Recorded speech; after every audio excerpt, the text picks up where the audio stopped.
మరొకసారి మీకు అందరికీ చేతులైతే వందనాలు తెలియదు. అందరికీ వందనాలమ్మా. Thank you. పరిశుద్ధమైన గ్రంథంలో ఒక వ్యక్తిని మనం జ్ఞాపకం చేసుకుందాం. ఆ వ్యక్తిని ఆయన్నే ఎందుకు రాజుగా చేశాడు, ఆయన్నే ఎందుకు మంచిగా అద్భుత రీతిగా పరిపాలించేవాడిగా ఎన్నుకున్నాడు అనే విషయాన్ని బట్టి జ్ఞాపకం చేసుకుందాం.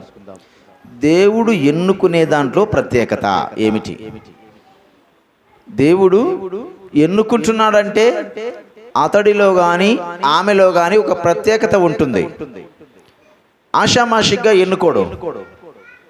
ఆయన ఎన్నుకున్నాడంటే ఒక ప్రత్యేకత ఉంటుంది. ఏమిటి ఆ ప్రత్యేకత అనే విషయాన్ని బట్టి మనం జ్ఞాపకం చేసుకుందాం. మొట్టమొదటిగా అపోస్తుల కార్యములు 13వ అధ్యాయము 21వ వచనము. అందరు తీయాలమ్మా. అపోస్తుల కార్యములు 13వ అధ్యాయము 21వ వచనము. Act chapter 19:21 words.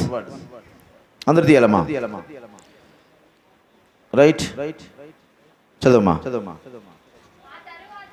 ఆ తరువాత వారు రాజు కావాలని కోరగా దేవుడు బెన్యామీను గోత్రీయుడును కీషు కుమారుడనైన సౌలును వారికి 40 ఏండ్ల వరకు దయచేసాను. తర్వాత చాలమ్మా. ప్రభువు ప్రియమైన దేవుని బిడ్డలారా, ఎక్కడో సౌండ్ వస్తుంది. ఇక్కడ ఒక రాజు కనపడినాడు. ఎవరైనా? ఎవరు? సౌలు రాజు. అపోస్తలుడైన పౌలు మాట్లాడుతున్నాడు. ఏమని మాట్లాడుతున్నాడు? ఆ తర్వాత వారు రాజు కావాలని కోరగా దేవుడు బెన్యామీను గోత్రీయుడును కీషు కుమారుడునైన సౌలు వారికి 40 ఏండ్ల వరకు దయచేసెను. ఇశ్రాయేలు ఎవరు కావాలనుకుంటారంట? రాజు కావాలి. జాగ్రత్త. రాజు కావాలి. రాజు కావాలంటే ఎవరిని చేయాలి? రాజు. ఈ పరిపాలన ఇశ్రాయేలీయులను పరిపాలించడానికి ఎవడైతే సరిపోతాడు అని ప్రభు దృష్టిలో వచ్చింది. రాజు కావాలని అడిగింది కూడా సమూయేలు ప్రవక్త. ఆ సమూయేలు పోయి దేవుణ్ణి అడిగితే దేవుడు ఒక రాజును సిద్ధపరుస్తున్నాడు. ఎవరైతే బాగుంటారు ఈ పరిపాలించడానికి, ఈ జనాంగాన్ని పరిపాలించడానికి ఎవరైతే బాగుంటారు అని ఆలోచన చేస్తే అతనికి ఎవరు కనపడినారంటమ్మా? సౌలు కనపడినాడు. సౌలు కనపడినాడు. కరెక్టే. సౌలు కనపడ్డాడు అంటే ఆయనలో ఏమేం ప్రత్యేకత ఉంటే కనపడింటాడు? ఏం ప్రత్యేకత ఉంటే ఆ సౌలు ఎన్నుకుని ఉంటాడు కూడా మనం ఆలోచన చేయాలి. ఆషామాషిగా అందరిని తీసుకోడు ఆయన. ఎవరిని తీసుకుంటే దీనికి అర్హులు, ఎవడైతే దీనికి అర్హుడో వారిని మాత్రమే తీసుకుంటాడు దేవాది దేవుడు. సరే, ఈ కొత్త నిబంధనలో రాసింది పాత నిబంధనలో జరిగింది, కొత్త నిబంధనలో కూడా తెలిసింది. అంటే సౌలు పరిపాలించింది ఎన్ని సంవత్సరాలు అంటే మొట్టమొదటి రాజు 40 సంవత్సరాలు పరిపాలించాడు. ఆయన 40 సంవత్సరములు పరిపాలించాడు అంటే దేవుడు ఆయన్ని అభిషేకిస్తేనే తప్ప పరిపాలించాడు, లేకుంటే పరిపాలించలేడు. నీ కుటుంబాన్ని నువ్వు అంత అద్భుత రీతిగా నడిపిస్తూ ఉన్నావు అంటే దేవుడు నీ కుటుంబం మీద దృష్టి ఉంచితేనే తప్ప, లేకుంటే కుటుంబం అంత ఆషామాషిగా నెగడుకుంటూ పోదు. ఒక భార్య, ఒక భర్త, ఒక కుటుంబముగా ఎదిగింది అంటే అది దేవుని కృపై ఉండాలి. లేకపోతే పిల్లరా అది ఎదిగే స్థితి చాలా తరిగిపోతూ ఉంటుంది. సరే, మంచిది. ఆ సౌలు ఎలాంటి వాడు? అతను ఎన్నుకోవడంలో ఏం పరిస్థితి? అతని ద్వారా మేలు జరిగిందా, కీడు జరిగిందా? అతను ఎన్నుకోవడం ప్రత్యేకత ఏమిటి అనే విషయాన్ని బట్టి మనం జ్ఞాపకం చేసుకుందాం. ఫస్ట్ సౌలు ఫ్యామిలీ ఎలాంటిదో చూద్దాం. ఫ్యామిలీ. మొదటి సమూయేలు గ్రంథము 14వ అధ్యాయము 49వ వచనం. కుటుంబం గురించి జ్ఞాపకం చేసుకుందాం. మొదటి సమూయేలు, ఆయన ఫ్యామిలీ ఎలాంటిది? 14:49 అమ్మా. ఆయన కుటుంబం అక్కడ చెప్పబడుతుంది.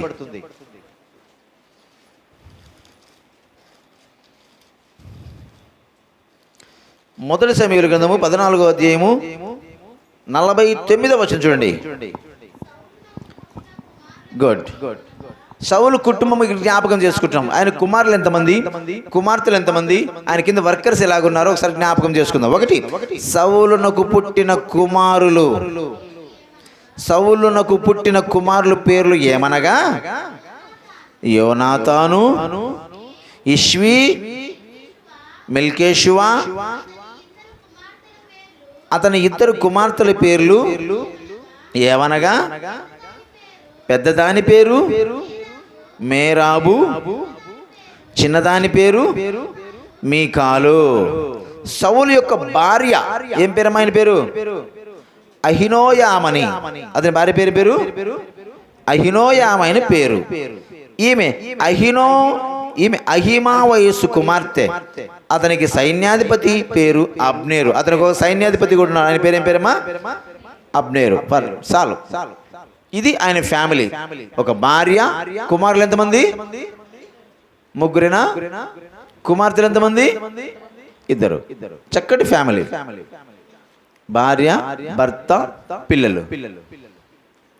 9వ అధ్యాయం రండమ్మా. మొదటి సమయంలో 9వ అధ్యాయం పక్కన తిప్పండి, పేజ్ నెంబర్. ఇక్కడ ఆయన పరిస్థితి ఎలాగుండేది కనపడుతుంది. 9వ అధ్యాయం 9వ వచనం 9:1.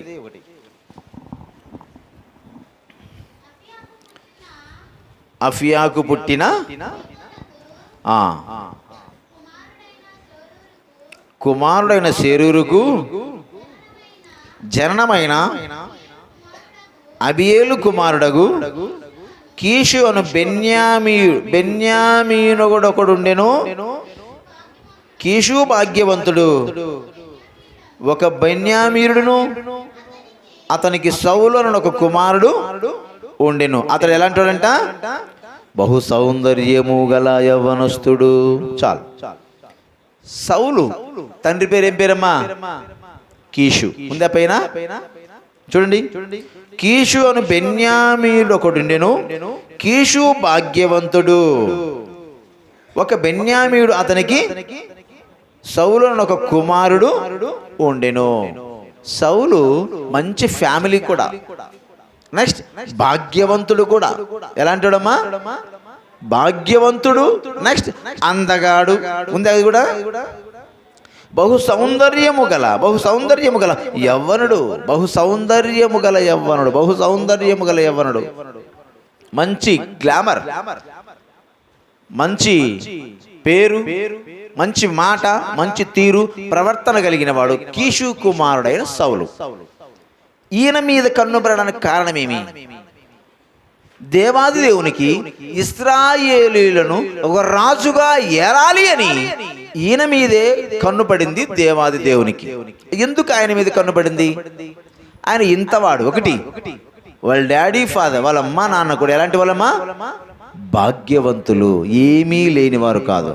రెండవది మంచి అందగాడు. కిందకో చూస్తే బహు సౌందర్యము గలవాడు యవ్వనుడు. ఇంకా ఇశ్రాయేలులో అతనికి సాటి చదవమ్మా. అతనికి సాటి సుందరుడొకడు లేడు. అతడు భుజములు మొదలుకొని పైకి ఇతరుల కంటే ఎత్తుగలవాడు. అతనికి ఇశ్రాయేలీయులో అతడంత అందగాడు లేడు. నెక్స్ట్ భుజములు మొదలుకొని, ఈ భుజాలు వదులుకొని ఎంత హైట్ అంట? అబ్బా, అంత హైట్గా ఉన్నవాడు సౌలు. గమనించండి. ఇక్కడ మనకు డౌట్ కూడా వస్తుంది. ఓహో, అతడు అందగాడు కాబట్టే దేవుడు ఆయన ఎన్నుకున్నాడు. నెక్స్ట్ అతడు సౌందర్యవంతుడు కాబట్టే దేవుడు ఆయన ఎన్నుకున్నాడు. నెక్స్ట్ అతను ధనమున్నవాడు కాబట్టే దేవుడు ఆయన ఎన్నుకున్నాడు మనం అనుకునవచ్చు. కానీ ప్రభు దృష్టికి పడితే వాడు అందగాడైనా, అందము లేనివాడైనా, డబ్బు ఉన్నవాడైనా, డబ్బు లేనివాడైనా, ఎలాంటి వాడైనా, అంగహీనుడైనా, ఎలాంటి వాడనైనా కూడా ప్రభువు ఎన్నుకుంటాడు. అది దేవుని ఆలోచన అంతే. నాకు ఇది కావాలంటే తీసుకోవాల్సిందే. ఎందుకు? మనము ఆయన సొత్తు. ఎందుకు? విలువ పెట్టి కొనబడ్డాడు కాబట్టి, మనందరం ఆయన సొత్తు కాబట్టి ఆయన చెప్పినట్టుగా వినాలి. కాబట్టి చూస్తున్నాడు ఎవడు విధేయత గలవాడు, ఎవడు ఎలాగుంటాడని ఆలోచన బట్టి చూస్తే కిందేం చదువుదాం ఒకసారి. 4వ వచనం చూడు. అతడు పోయి ఎఫ్రాయిముకును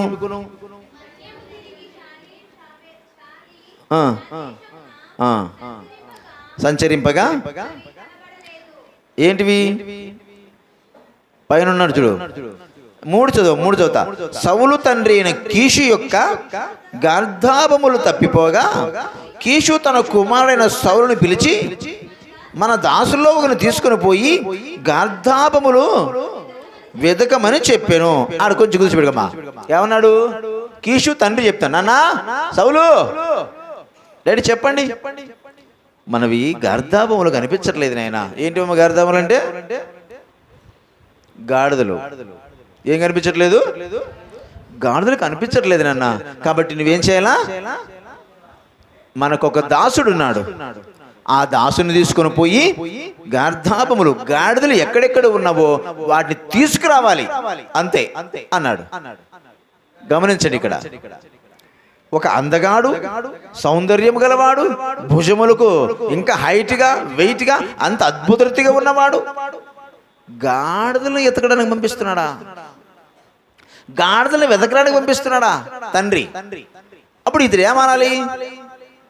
ఏ డాడీ నేను ఎట్లా కనపడతాను నీకు? గాడిదలు ఎతికే వాళ్ళకి కనపడుతున్నానా? నేను ఇంత అందగాన్ని కదా, బహు సౌందర్యం గలవాడిని కదా, మనలో డబ్బు దండిగా ఉంది కదా, వీలైతే మన కింద దాసులు దాసీలు ఎంతోమంది ఉన్నారు కదా, వాళ్ళని పంపించవచ్చును కదా, మీరు నన్నే ఎన్నుకోవడముగా నేనే వెళ్ళాలని అని మాట్లాడుతున్నారే, నేను వెళ్ళను అని మాట్లాడచ్చు. ఎవరు ఎవరు సౌలు మాట్లాడచ్చు. కానీ సౌలు ఆ మాట అనలేదు.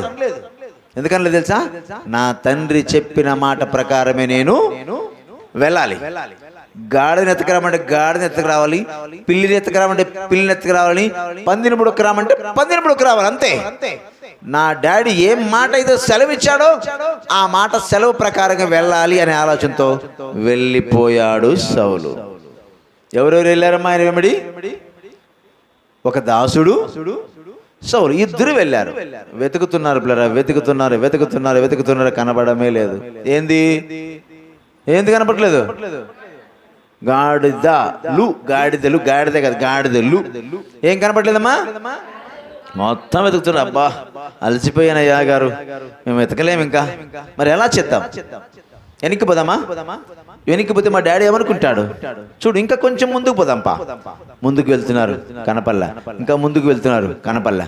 ఇంకొక ప్రాంతానికి వచ్చారు. ఆ ప్రాంతం మీద చూడము ఒకసారి. అయితే గుడ్, వారు సూపు దేశమునకు వచ్చినప్పుడు మనము తిరిగి వెళ్ళదము రమ్ము, గార్ధాపముల కొరకు చింతింపక నా తండ్రి మన కొరకు విచారపరుడేమో. సౌలు తన యుద్ధనున్న చాలమ్మ పనివానితో అనగా, అయ్యా మనం ఇది ఏం పేరమ్మా? ఊరి పేరు సూపు. ఈ సూపు దేశం ఇక్కడికి వచ్చాం, ఒక్క గాడిద కనపట్లే. ఇక మనం వెళ్ళాలి. మా డాడీ నా కోసం ఎదురు చూస్తుంటాడు. ఇంకా మా డాడీ రాలేదే, నా కుమార్ రాలేదని ఎదురు చూస్తూనే ఉంటాడు. వీలైతే అన్నం తింటున్నాడో లేదో మాకు తెలియదు. నా తండ్రి నా దగ్గర ఉన్నప్పుడు ఎప్పుడు నాకు నోట్లో ముద్ర పెట్టి తినిపించేవాడు. నా తండ్రి నన్ను పక్కన ఉంటేనే భోంచేసేవాడు. నా తండ్రి భోంచేసేటప్పుడు కూడా నన్ను తిందరని పిలిచేవాడు. ఇంతవరకు మా నాన్న తిన్నాడో లేదో కూడా నాకు తెలియదు. నేను భోంచేయలే సరిగ్గా, మా తండ్రి భోంచేసాడో లేదో తెలియదు. ఇన్ని దినములైంది కదా, మా తండ్రి నా గురించి బెంగ పెట్టుకుంటాడేమో రా దాసుడా, మనం వెళ్ళిపోదాంపా అని దాసుతో అంటున్నాడు సౌలు. కానీ దాసుడు ఏమన్నాడు తెలుసా? ఏమన్నాడమ్మా? వాడు ఇదిగో ఈ పట్టణంలో దైవజనుడు ఒకడున్నాడు, అతడు బహుగనుడు, అతడు ఏ మాట చెప్పునో ఆ మాట నేను విన్నాను. చాలమ్మా. అయ్యా నువ్వు పోదామంటున్నావు మంచిది, మీ డాడీ భోజనం లేక తనగలాడుతున్నాడు అంటున్నావు మంచిది, కానీ ఈ దేశములో, ఈ గ్రామములో, ఫర్ సపోజ్ ఈ గ్రామములో, ఈ గోవర్ధనగిరి గ్రామంలో ఒక దైవజనుడు ఉన్నాడు, ఆ దైవజనుడికి వెళ్ళి ఒక మాట అడుగుదాం అన్నాడు. ఎవరు? దాసుడు. నువ్వు నోరు తెచ్చి క్వశ్చన్ ఆన్సర్ రావాలి నాకు. ఎవరు ఏ మాట అన్నారు? దాసుడు అన్నాడు. అప్పుడు దాసుడు అంటే సౌలు ఒక మాట అంటున్నాడు. ఏమంటున్నాడు? వరా కరెక్టే, ఆ దైవజన్ దగ్గరికి పోదాం, కానీ పోతే ఊరకనే వట్టి చేతులతో పోకూడదు కదా నాన్న. కాబట్టి ఊరకనే పోతే ఏం బాగుంటుంది? కనీసం ఏమన్నా తీసుకెళ్దామంటే కూడా ఏమీ లేదు, మొత్తం తిరుగుంటే వచ్చాం. ఆడు గుర్తు కూర్చో, ఈడు కూర్చొని, ఆడు కూర్చొని, మొత్తం కాలైపోయాయి. నా చేతిలో ఏమీ లేదు, మరి ఎలా చేద్దాం? ఏమి లేదు కదా అంటే అప్పుడు దాసుడు ఒక మాట అన్నాడు, అయ్యా నాతో 1/4 తులము వెండి కలదు. ఏం కలదమ్మా? 1/4 తులము వెండి కలదు. ఆ దాసుని దగ్గరికి వెళ్ళి మనము అడిగిన క్వశ్చన్కి ఆయన సమాధానం ఇస్తాడు. ఎందుకంటే అతడు దీర్ఘదర్శి. అతని పేరు ఏం పేరు తెలుసా? సమూయేలు. అతని ఉన్నది లేనిది ఉన్నట్టుగా, ఏదో దీర్ఘదర్శి అంటే ఎప్పుడు జరగబోయేది జరిగేది అన్నది చెప్పగలడు. కాబట్టి మన గాడిదలు ఎక్కడున్నాయో కూడా ఆయన చెప్తాడు. కాబట్టి మనం వెళ్దాం అనే ఆలోచనతో ప్రియులారా అని ఇద్దరు కూడా ఆలోచన చేస్తూ ఉన్నారు. సరే, సౌలు అన్నాడు కదా, మనము నువ్వు అంతగా ప్రేమిస్తున్నావు, అంతగా చెప్తున్నావు కాబట్టి వెళదాంరా, మరి నీతో 1/4 తులం వెండి ఉంది కదా, నువ్వు పోగొట్టుకుంటావా వెండి అంటే, అయ్యా మనకు గాడిదలు దొరకలే గాని ఈ వెండి మనకు అంత అవసరమా? 1/4 తులం వెండి పోతే నువ్వు తలుచుకుంటా ఎంత ఇవ్వగలము? 1/4 తులం ఎక్కువ, తులం ఎక్కువ? తులం ఎక్కువ. తులం ఇవ్వగలవు. నీకు పనే కనుక జరిగితే 2 తులాలు రావలవు.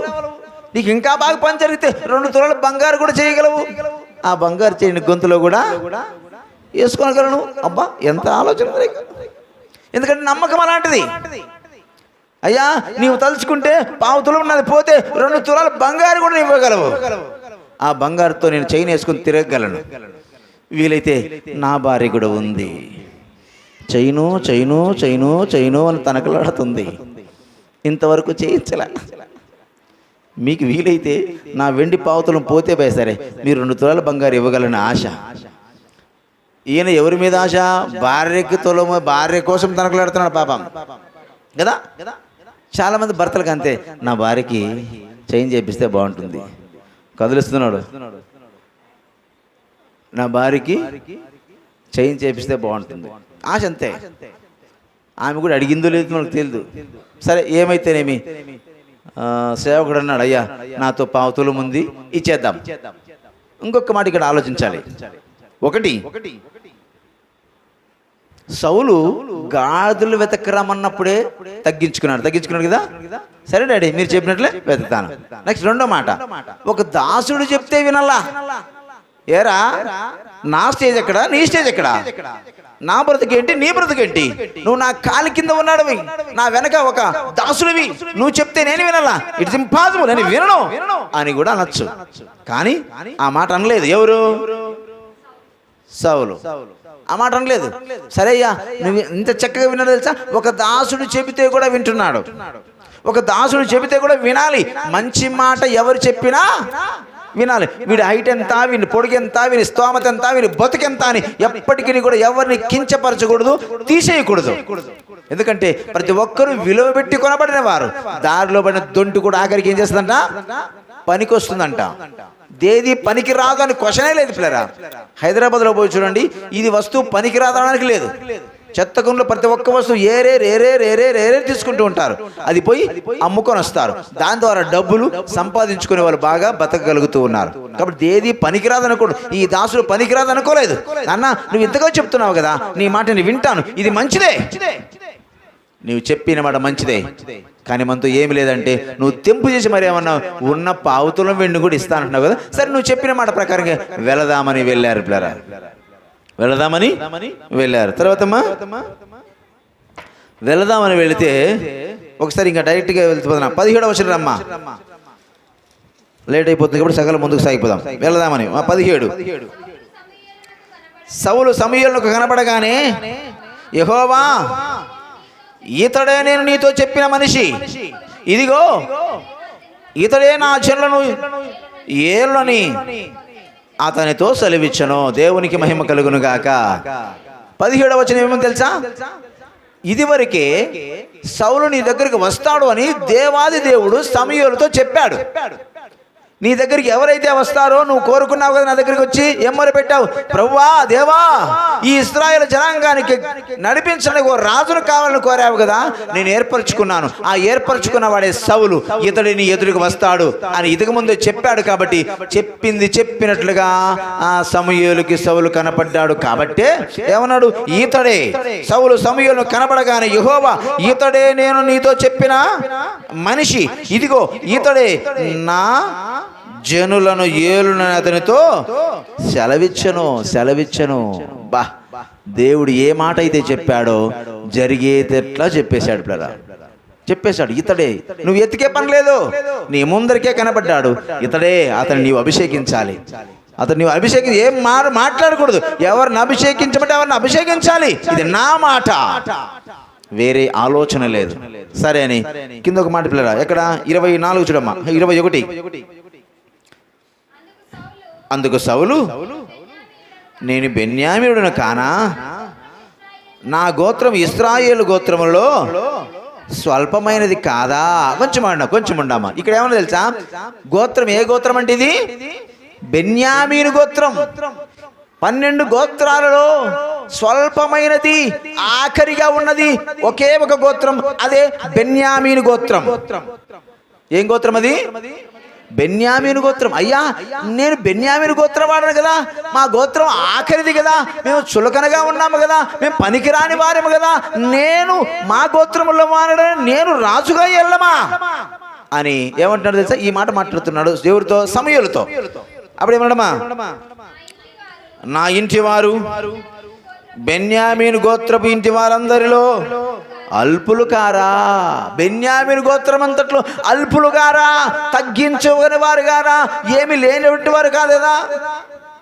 ఎంత తగ్గింపు తెలుసా?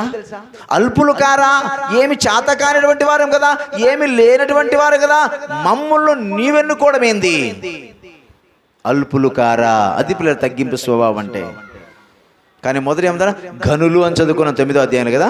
ఘనులు, అందగాడు, రూపము కలిగిన వాడు, అద్భుతమైన వాడని చదువుకున్నా కూడా, కానీ ఇక్కడ ఏమో తెలుసా, మేము స్వల్పమైన వారము, మేము ఘనులు కాదు. మనం ఇంత ఎక్కువైతే చాలు కదా, ఎగిరెగిరి పడతాం. కొంచెం ఎక్కువైతే చాలు ఎగిరెగిరి పడతాం అంతే. కానీ అలా సౌలు అని చెప్పుకోలేదు, అలాగా మెప్పు పొందలేదు, తగ్గింపు స్వభావంతో హెచ్చింపబడ్డాడు. తర్వాతమ్మా, నాతో ఇలాగ ఎందుకు పలుకుచున్నావు అనను. అయితే సమూయేలు సౌలును అతని పనివారిని భోజనమునకు శాలలోనికి తోడుకొని పోవు. నాతో ఎందుకు ఇలా పలుకుతున్నావయ్యా? అయ్యా, నువ్వేం మాట్లాడద్దు, దేవుడు నాకు సెలవిచ్చాడు, నిన్ను అభిషేకించమని సెలవిచ్చాడు. కాబట్టి నువ్వు ఎలాంటి వాడమైనా సరే, నువ్వు అల్పమైన వాడమైనా సరే, ఎంత తగ్గింపులో ఉన్నవాడైనా సరే, నువ్వు దేనికి పనికిరాని వాడమైనా సరే, దేవుడు ఎవరిని అభిషేకిస్తే వారిని అభిషేకించాలి. దేవునికి మహిమ కలుగును గాక. నెక్స్ట్ 10వ అధ్యాయం 1వ వచనం చూడమ్మా, ముగించేస్తాను ఇంకా. అప్పుడు సమూయేలు తైలబుడిని పట్టుకొని సౌలు తల మీద తైలము పోసి అతను ముద్దు పెట్టుకుని, యెహోవా నిన్ను అభిషేకించి తన స్వాస్థ్యం మీద అధిపతిగా నియమించుచున్నాడు అని చెప్పి ఇలాగు సెలవిచ్చను. దేవునికి మహిమ కలుగునుగాక. నువ్వేం మాట్లాడదు సౌలు, నేను దేవుని చిత్తానుసారంగా నేను అభిషేకిస్తూ ఉన్నాను. రైట్, ఎలాగా? అప్పుడు సమూయేలు తైలపు బుడ్డి పట్టుకొని సౌలు తల మీద తైలము పోసి అతన్ని ముద్దు పెట్టుకొని, యెహోవా నిన్ను అభిషేకించి తన స్వాస్థ్యం మీద, అంటే తన అధికారము, తన సొమ్ము అంతటి మీదను అధిపతిగా నియమించున్నాడని చెప్పి అతనికి సెలవిచ్చను. దేవునికి మహిమ కలుగునుగాక. చెప్పింది చెప్పినట్లుగా అభిషేకించబడ్డాడు. వేరే మాట లేదు. దేవుడు చెప్పాడు, ఆ సౌలును అభిషేకించు, ఆ సౌలును అభిషేకించు. సౌలులో ఉన్నవి ఏమిటి తెలుసా? ఒకటి, గాడిదని వెతకాల కదా అని అనుకోలేదు. రెండవది, ఈ పనివాడు చెప్తే నేను వినాలా అని అనుకోలేదు. మూడవది, తగ్గించుకున్నాడు, నేను స్వల్పమైన వాడను. ఈ గోత్రాలు 12 గోత్రాలన్నిటిలో బెన్యామీను గోత్రపు ఆఖరి వాడను, నాకంతా లేదయ్యా అని తగ్గించుకున్నాడు. అందుకే అంత లేదు కాబట్టి ఇంత ఉందని ప్రభు సన్నిధిలో సమూయేలు సౌలుని అభిషేకించాడు. అభిషేకించిన తర్వాత ఆ సౌలు ఎలాగున్నాడో ఒక్కటి చదువుకొని నేను ముగించేస్తా. ఆఖరి మాట 10:6 ఆఖరి మాట చదువమ్మా.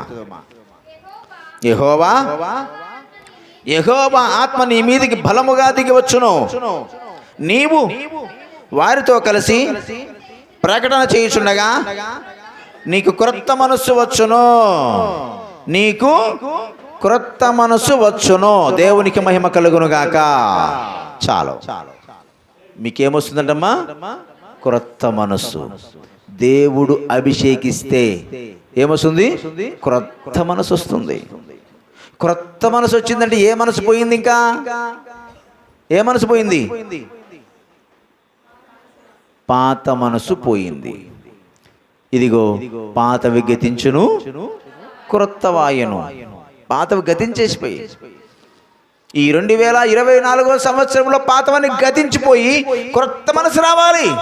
క్రొత్త జీవితంలో అడుగు పెట్టాలి. క్రొత్త మాట, క్రొత్త ప్రవర్తన, క్రొత్త తీరు ఉండాలి. పోయిన సంవత్సరం 2023 అలాగే, 24 అలాగైతే నీలో ప్రత్యేకత అనేదే ఉండదు. నీవు బతికినా ఒకటే, చచ్చినా ఒకటే, వేస్ట్ ఫెల్ అంతే. ఎప్పుడైతే దేవుని అభిషేకించాడో అప్పుడే క్రొత్త మనసు నీకు రావాలి. వచ్చింది అంతే.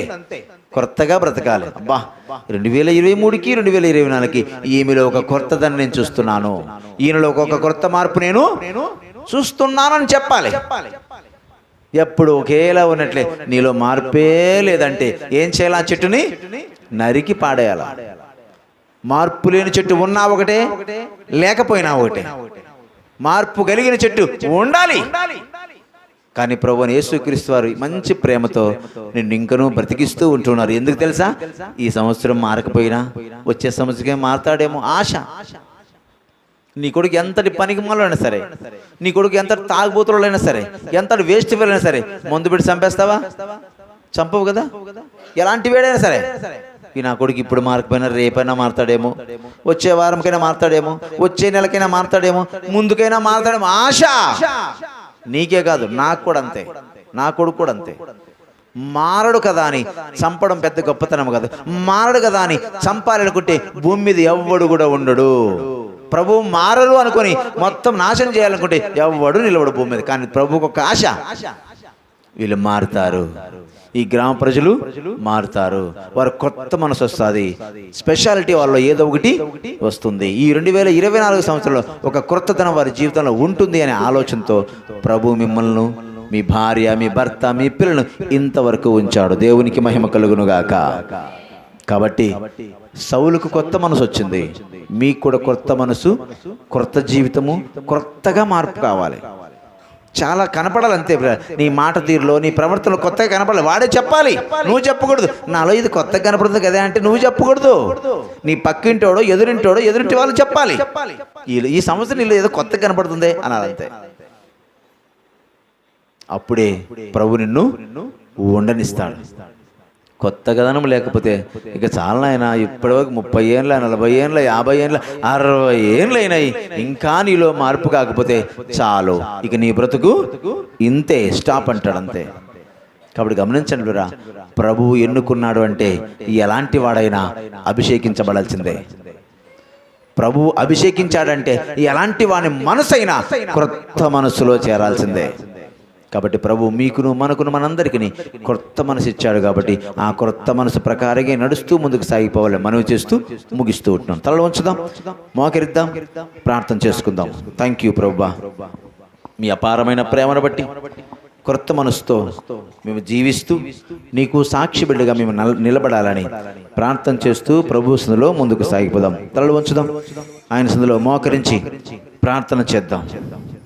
థ్యాంక్ యూ ప్రభువా, చెప్పబడిన మాటలు బట్టి ప్రభువా నీ సన్నిధిలో మేము కొత్తగా గొప్పమైన వారమే, మేము కూడా దేనికి పనికిరాని వారమే, మేము కూడా బెన్యామీను గోత్రంలో ఉన్నవారమే కాబోలు మమ్మల్ని జ్ఞాపకం చేసుకుని, మేము ఎలాంటి గోత్రపు వారమైనా సరే మీరు మమ్మల్ని జ్ఞాపకం చేసుకుని ఈ సన్నిధిలో భద్రపరచండి, మీ కృపలో ఉంచండి, నీ పరిశుద్ధాత్మచేత నింపండి.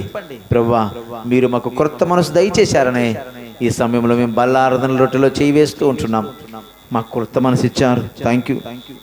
ఆ కొత్త మనసుతో ఆధారం చేసుకొని ప్రభువా ప్రతి ఆదివారం, ప్రతి బుధవారం, ప్రతి శుక్రవారం నీ సన్నిధిలో కాలం గడిపే అవకాశం మాకు దయచేస్తూ ఉంటూ ఉన్నారని నమ్ముతూ విశ్వసిస్తూ ప్రార్థిస్తున్నామయ్యా.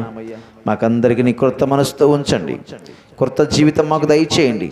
ఇదిగో పాతవి గతించను, క్రొత్త వాయనట్లుగా మేమన్నీ క్రొత్త విషయాలతో ముందుకు సాగిపోవాలని ప్రార్థిస్తూ ఉంటున్నాం. వచ్చిన సంఘ పెద్దలు, యవనస్తులు, స్త్రీలు, పిల్లలందరినీ కూడా సమకూర్చి క్రొత్త జీవితంలో అడుగుపెట్టి నీకు సాక్షి బిడ్డలుగా నిలబడాలని నీకే మహిమ, ఘనత, ప్రభావం చెల్లిస్తూ యేసు క్రీస్తు నామమున